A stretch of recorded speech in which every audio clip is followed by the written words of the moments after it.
Amigos de VPI TV, gracias por estar con nosotros. Bienvenidos a una nueva entrega de ¿Qué pasa de norte a sur? El programa de VPI TV dedicado al análisis internacional.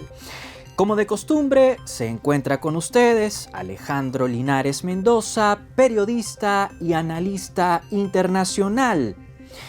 Más de una semana ha transcurrido desde que Donald Trump se convirtió en el presidente electo de Estados Unidos. Donald J. Trump, el magnate del mundo inmobiliario que gobernó Estados Unidos entre 2017 y 2021, volverá a la Casa Blanca. El multimillonario derrotó el martes 5 de noviembre a Kamala Harris, la vicepresidente que pretendía convertirse en la próxima titular del Ejecutivo estadounidense. Trump, representante del Partido Republicano, venció a la demócrata luego de acumular más de 300 delegados electorales, según el conteo independiente que divulgó la agencia de noticias Associated Press. De acuerdo con ese medio, el multimillonario se hizo con 312 delegados electorales, mientras que Kamala Harris tuvo que conformarse con 226 delegados electorales. Un día después de los comicios, el miércoles 6 de noviembre, la propia Harris reconoció la victoria de Trump durante un discurso que pronunció en la Universidad Howard, su alma mater. La dirigente, quien ya hizo historia al ser la primera mujer y la primera afroamericana que alcanza la vicepresidencia de Estados Unidos, admitió haber sido superada por su rival. Pese a ello, Kamala Harris instó a sus seguidores a no darse por vencidos. Es el momento de prepararnos para poner manos a la obra, dijo la líder, quien, ¿por qué no?, podría ser la futura ficha demócrata de cara a las presidenciales de 2028. Aunque los sondeos que medían la intención de voto otorgaban cierta ventaja a la vicepresidente, la brecha entre ella y Donald Trump nunca superó el umbral del empate técnico. Durante la semana previa a la elección, las encuestas indicaban que la ventaja de Harris sobre Trump era de apenas un punto porcentual. Por ese motivo, no es posible decir que los estudios estuvieron equivocados. Lo que sí debe decirse es que en una elección reñida, como la que vimos hace una semana, es casi imposible predecir quién ganará, más allá de las discretas diferencias a favor o en contra de una u otra opción. Ahora, más allá de los sondeos y más allá de sus interpretaciones, lo cierto es que Donald Trump ganó el voto electoral. De hecho, y como ya dijimos, obtuvo 312 delegados electorales, pero también se vio favorecido por el voto popular. Según la agencia de noticias Associated Press, el empresario totalizó 74.847.435 votos, que representan 50.4% del total. Por su parte, Kamala Harris sumó 71.259.635 papeletas favorables, que se traducen en 48% del total. De acuerdo con el mapa en el que se exhibe la distribución del voto, el expresidente Trump se impuso en más de 30 estados. Su victoria, sin embargo, se concretó gracias a que la maquinaria republicana derrotó a su contraparte demócrata en 7 regiones. Wisconsin, Michigan, Pensilvania, Carolina del Norte, Georgia, Arizona y Nevada, los denominados Swing States o estados bisagra, fueron las 7 entidades que, tras ser ganadas por Donald Trump, le permitieron consolidarse como presidente electo. A pesar de la férrea lucha que se libró en esas entidades, los demócratas no pudieron conquistar ninguna de las regiones. Trump, por el contrario, sí pudo, por ejemplo, recuperar la hegemonía republicana en estados del sur como Georgia o Arizona. De hecho, el triunfo en Georgia debe tener un sabor especial para el multimillonario. Para empezar, Joe Biden, el actual presidente de Estados Unidos, derrotó al magnate en esa entidad durante los comicios de 2020. Por otro lado, entre el año pasado y parte de este 2024, Trump tuvo que acudir a Georgia para presentarse ante la justicia, pues allí se le acusa de haber intentado subvertir el resultado de la elección que tuvo lugar hace 4 años. Otro dato curioso que se desprende del triunfo de Donald Trump es el que tiene que ver con el voto latino. Aunque es cierto que el voto duro a favor de Trump procede de ciudadanos blancos de avanzada edad, con bajo nivel académico y residenciados en las localidades más rurales de Estados Unidos, también es cierto que el republicano ha conquistado de a poco las mentes y los corazones de los electores hispanos. En 2016, cuando se postuló por primera vez a la presidencia de Estados Unidos, el empresario recibió el apoyo de 28% de los hispanos que participaron en la elección de aquel año. Luego, tras 4 años a la cabeza de la oficina oval, durante los comicios de 2020, el respaldo de los latinos hacia Trump aumentó hasta 32%. Mientras tanto, este 2024, el republicano contó con el apoyo de 45% de la comunidad latina debidamente registrada para votar. Ello implica que el respaldo hacia Donald Trump entre los electores hispanos creció en más de 10 puntos porcentuales durante los últimos 4 años. Ahora bien, si Donald Trump se convirtió en el candidato republicano con más favoritismo entre los hispanos, superando incluso a expresidentes como Ronald Reagan o George Bush hijo, ¿cuál es el perfil de ese elector? Se trata, ni más ni menos, que de latinos jóvenes que se encuentran entre los 18 y los 30 años de edad. Una buena parte de ellos son hombres con poca o muy poca preparación académica y que forman parte de la clase trabajadora.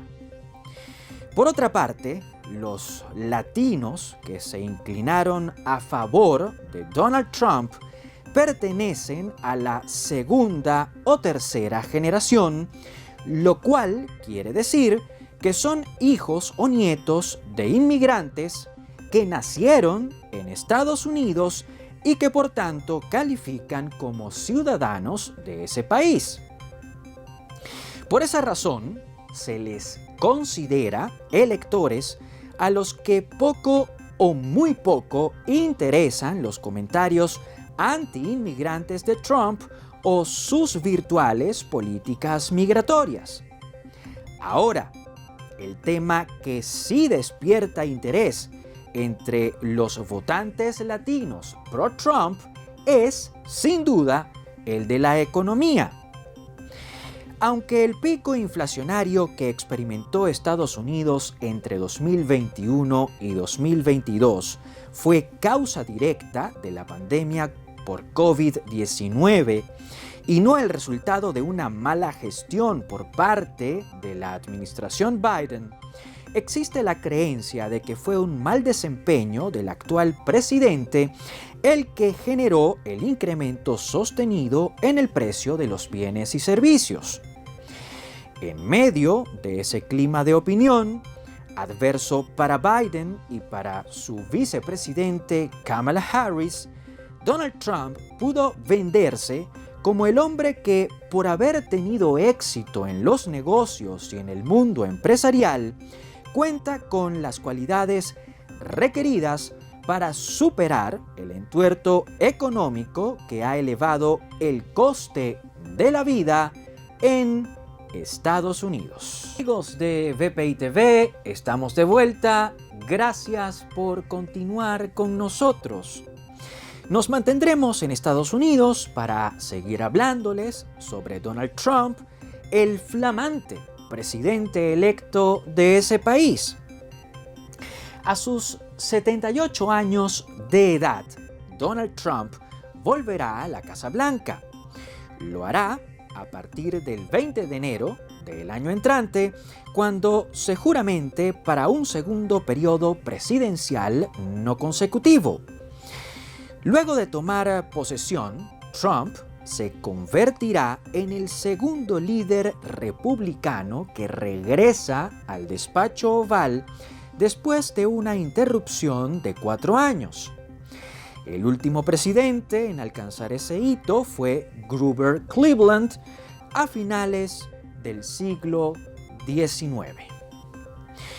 Tras tomar posesión, Donald Trump entrará en funciones en compañía de su vicepresidente, el señor J.D. Vance. Ambos deberán ejercer hasta enero de 2029. Dado que para Trump será la segunda y la última ocasión en la que estará a la cabeza de la Casa Blanca, se prevé que el magnate arriesgue mucho más de lo que llegó a arriesgar durante su primera presidencia. En tal sentido, no es descabellado pensar que el multimillonario, en tanto y cuanto 47º presidente de Estados Unidos, implemente una agenda expansionista que podría reestructurar el gobierno, la seguridad nacional, la política exterior y la economía de forma radical. En aras de alcanzar esos cometidos, es probable que Trump se rodee de ministros y asesores que seguramente tendrán un perfil mucho más tecnocrático.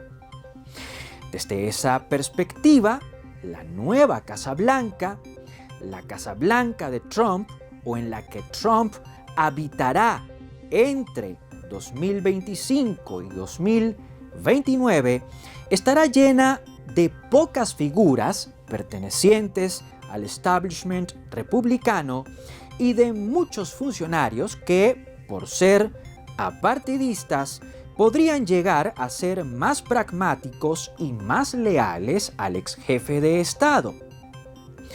Ahora bien, si Trump termina rodeándose de hombres y mujeres que podrían serle absolutamente fieles, y si consideramos que el expresidente tendrá un Congreso a favor durante los primeros 2 años de su próxima gestión, ¿qué se podría esperar de la segunda administración Trump? En su reciente etapa como candidato, Donald Trump prometió aplicar políticas migratorias de mano dura. El exgobernante piensa que los indocumentados son los grandes responsables de la criminalidad, pero también del incremento en el precio de las viviendas y de los alquileres. Con base en esa subjetiva suposición, Trump prometió redadas masivas, detenciones masivas y deportaciones también masivas. En la actualidad, Estados Unidos es el hogar de por lo menos 11 millones de indocumentados. Aunque no es posible predecir cuántos de ellos podrían verse afectados por las decisiones migratorias de Donald Trump, sí es posible asegurar que la política de detenciones y deportaciones masivas supondrá un coste importante para la Unión Americana. Arrestar y repatriar a miles de indocumentados no solo implica reforzar la seguridad en la frontera que separa a Estados Unidos de México.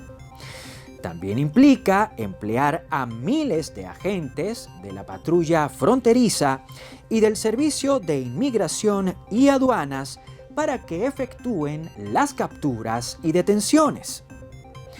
Además, el gobierno federal se verá en la necesidad de construir cárceles y de adaptar refugios o recintos ya existentes para albergar a los migrantes mientras estos esperan su expulsión del territorio de Estados Unidos.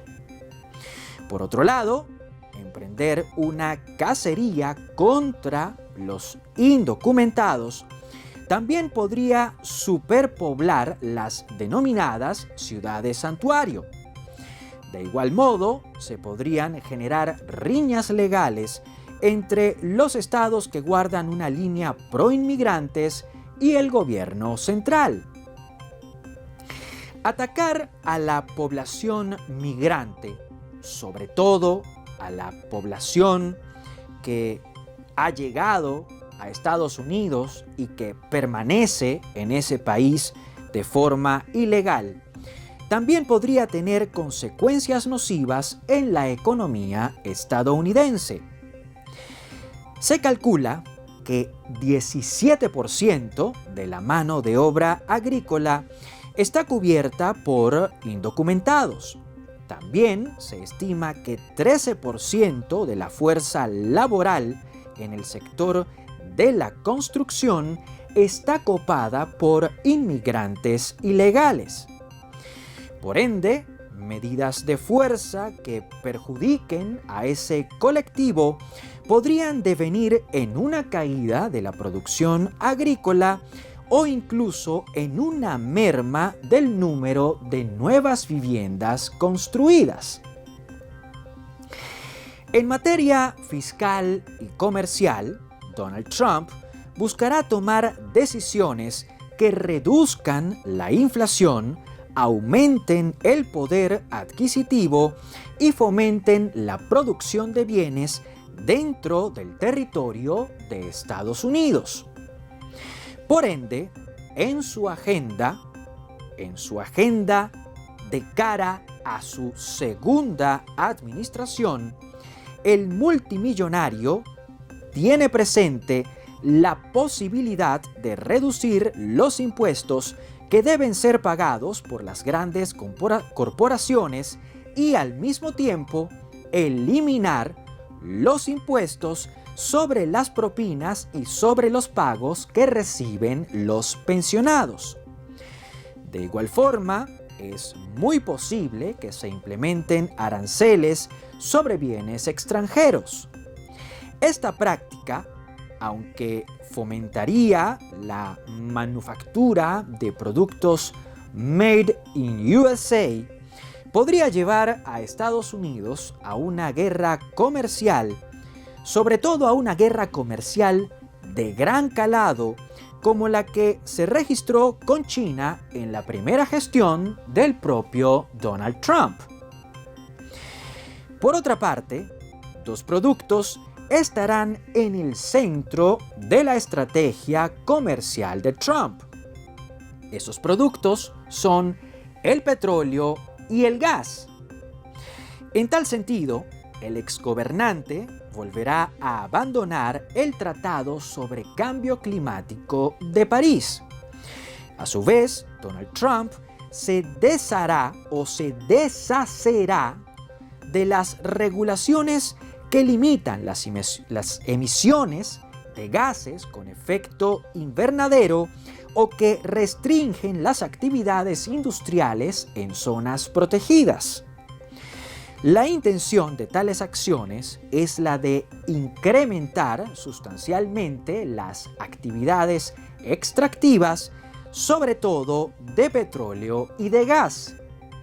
Esto, según el ex jefe de Estado, permitirá reducir el costo de los combustibles y otorgará a Estados Unidos una mayor autonomía energética. En términos de política exterior, Donald Trump podría avanzar hacia prácticas que fomenten la bilateralidad más que la multilateralidad. En ese orden de ideas, Estados Unidos podría perder el papel protagónico, ese papel preponderante que juega en grandes bloques económicos como la Alianza del Pacífico o en organizaciones con fines militares como la OTAN. Donald Trump y su simpatía por líderes ultraconservadores como Víctor Orbán podría llevar a la Unión Americana a tender puentes con países europeos gobernados por la ultraderecha en detrimento de las relaciones entre Washington y aquellas naciones con ejecutivos de centro o progresistas.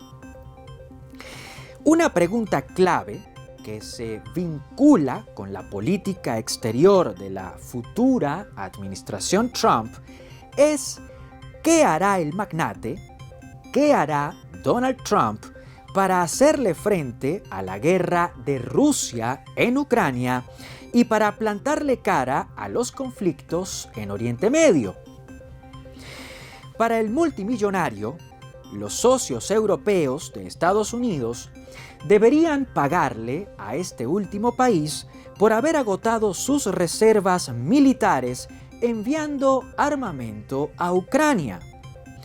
Donald Trump también se ha opuesto de forma abierta a los miles de millones que Washington le ha entregado a Kiev desde que comenzó la invasión rusa. El expresidente también ha dicho que puede resolver la guerra en tan solo 24 horas. Una afirmación de ese tipo solo sería factible si Trump logra tener un plan de paz prefabricado antes de volver a la Casa Blanca. En caso de que así sea, ¿cuáles serían las condiciones de ese plan de paz? En el pasado, como primer mandatario de Estados Unidos, Donald Trump llegó a presionar al presidente ucraniano Volodymyr Zelensky para que investigara a Hunter Biden, hijo del actual presidente Joe Biden. De hecho, fue esa irregularidad la que le valió al exmandatario, les hablamos de Donald Trump, el primero de sus dos juicios políticos.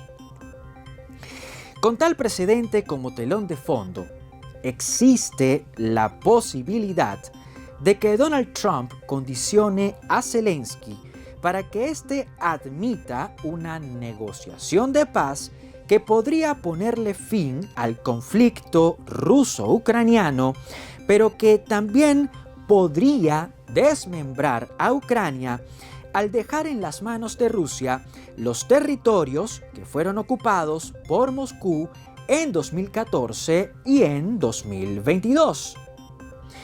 Mientras tanto, en lo que respecta a Israel, Trump se ha mostrado a favor de la idea de concederle al Estado hebreo toda la libertad que necesita. Por ese motivo, se antoja plausible la posibilidad de que Estados Unidos le otorgue carta blanca, le otorgue luz verde a la coalición de gobierno encabezada por el primer ministro Benjamín Netanyahu. Con una venia de ese tipo, las fuerzas de defensa de Israel no solo podrían arreciar su ofensiva en la franja de Gaza, la ofensiva militar que se viene desarrollando desde el pasado 7 de octubre, desde el 7 de octubre de 2023, sino que podrían intensificar sus ataques a objetivos militares en Yemen, Líbano, Siria, Irak y muy especialmente en Irán. Continuamos con más de esta entrega de ¿Qué pasa? De norte a sur, el programa de VPI TV dedicado al análisis internacional. Tras la victoria de Donald Trump en la elección de la semana pasada, los venezolanos nos hemos preguntado cuál podría ser la posición del magnate con respecto a la administración de Nicolás Maduro. En el primer gobierno Trump, ese que se desarrolló entre 2017 y 2021, la crisis política venezolana estuvo en la mira de la Casa Blanca. De manera frecuente, Donald Trump y funcionarios adscritos a su presidencia emitían declaraciones sobre las irregularidades que llegaron a cometerse en suelo venezolano. Aquella administración llegó incluso a insinuar el desarrollo de una campaña militar que permitiese liberar a Venezuela. Tal aventura nunca llegó a concretarse, pero Trump y sus ministros, sobre todo Steven Mnuchin, quien ocupó la titularidad del Departamento del Tesoro, procuraron asfixiar a la administración Maduro por la vía política, judicial e incluso la financiera. Tomando en cuenta tal antecedente y considerando además que la diáspora venezolana, sobre todo la que hace vida en Florida, simpatiza en buena medida con el exmandatario, no resulta descabellado pensar que durante su segundo gobierno, Donald Trump también posará su mirada en la crisis humanitaria compleja que padecen los venezolanos. Con tal premisa, como telón de fondo, solo resta preguntarse cuál será la fórmula que podría utilizar Donald Trump para atender el caso de Venezuela. En el primero de ellos, en el primero de los escenarios, el multimillonario reconocería a Edmundo González Urrutia como presidente de la República Bolivariana. El exdiplomático, virtual ganador de la elección presidencial que tuvo lugar en suelo venezolano el 28 de julio, pretende tomar posesión del cargo el 10 de enero de 2025. Dado que González Urrutia habría superado a Nicolás Maduro con más de 7 millones de votos a favor, el dirigente contaría con la legitimidad de origen que se requiere para ser considerado como un mandatario a toda regla. Si González Urrutia, quien se encuentra en el exilio a raíz de la persecución sufrida en Venezuela, llega a asumir funciones de presidente, funciones como presidente, hay una alta posibilidad de que lo haga en y desde ese mismo exilio. El posible reconocimiento de Trump a un gobierno venezolano radicado fuera de Venezuela tendría sin duda un efecto dominó. En 2019, cuando Donald Trump respaldó al ejecutivo interino presidido por el diputado venezolano Juan Guaidó, decenas de naciones emularon la decisión e hicieron exactamente lo mismo.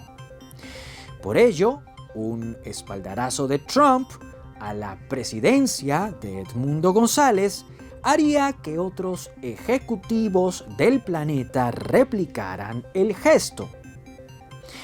Por otro lado, en caso de que Edmundo González se juramente como presidente y en caso de que tenga el beneplácito de Donald Trump, el ex diplomático pasaría a controlar con mayor facilidad los activos venezolanos en territorios extranjeros. Con ello, tanto González Urrutia como los ministros por él designados tendrían la posibilidad de administrar Citgo, la empresa petrolera que pertenece al Estado venezolano y que es filial de PDVSA. Adicionalmente, la futura administración de Edmundo González también podría, por ejemplo, disponer de las reservas de oro que le pertenecen a Venezuela y que al día de hoy se encuentran en Reino Unido. Ahora bien, ¿qué pasaría si Donald Trump, en vez de reconocer y apoyar a Edmundo González Urrutia, decide optar por una jugada menos previsible? ¿Qué pasaría en caso de que decida no darle su respaldo al ex diplomático? Un escenario como el que acabamos de plantearles provocaría el colapso de la oposición venezolana. Una oposición que, hay que decirlo, se encuentra mermada por sus diatribas internas, por el exilio forzado al que se han visto obligadas varias de sus figuras más importantes y por el encarcelamiento dentro de Venezuela de un importante número de líderes. Aparte de eso, un posible desconocimiento de Edmundo González como presidente le abriría la puerta de Miraflores a Donald Trump. En consecuencia, el exgobernante podría intentar diálogos directos con la administración de Nicolás Maduro. Si ello ocurriera, estaríamos en presencia de una movida sorpresiva, pero eso sí, muy pragmática. En la actualidad, Venezuela padece un secuestro institucional. Tanto los poderes públicos como sus instituciones se encuentran rendidas a los pies del madurismo. Gracias a esa realidad, el líder chavista, hablamos de Nicolás Maduro, no solo ostenta el poder, sino que es quien realmente tiene capacidad de acción. Por consiguiente, y aunque altisonante, no sería desquiciado pensar que Trump podría intentar con Maduro un acercamiento como el que procuró en 2018 con Kim Jong-un, el líder norcoreano que no solo mantiene un férreo control sobre su país, sino que, al igual que Nicolás Maduro, ha sido acusado por la aparente violación de derechos humanos. Con esa última reflexión, vamos a cerrar la presente emisión de ¿Qué pasa? De Norte a Sur, el programa de VPI TV dedicado al análisis internacional. Hasta este momento, como de costumbre, les acompañó Alejandro Linares Mendoza, periodista y analista internacional. Nos reencontraremos, si así Dios lo permite, la semana que viene. Por lo pronto, les recuerdo que estar con ustedes siempre será un placer.